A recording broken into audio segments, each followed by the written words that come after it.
Welcome to village vlog channel. మీరు చూస్తున్న దేవాలయం శ్రీ గోపాలస్వామి మరియు శ్రీ ఆంజనేయ స్వామి వారి దేవస్థానం. ఈ దేవస్థానం పశ్చిమ గోదావరి జిల్లా కస్పా పెంటపాడు గ్రామంలో ఉంది. ఈ ఆలయంలో గోమాతకి విశిష్టమైన స్థానం కలదు. ఈ వీడియోలో గోమాత స్థల మహత్యం, దాని పూర్వ చరిత్ర గురించి తెలుసుకుందాం.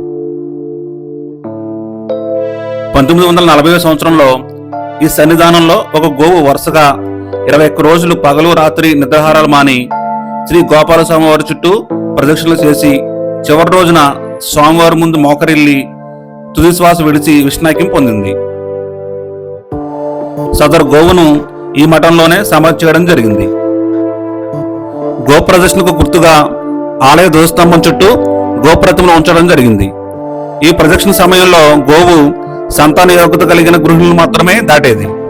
యోగ్యత లేని గృహిణుల మీద నుంచి కాకుండా ప్రక్క నుంచి వెళ్లడం విశేషం. అప్పటి నుండి సంతానం లేని వారు గో విగ్రహం కింద నుండి వెళ్లడం ఆనవాయితీగా మారింది. అప్పటి నుండి శ్రీ స్వామివారు సంతాన గోపాల స్వామిగా ప్రసిద్ధి పొందడం జరిగింది.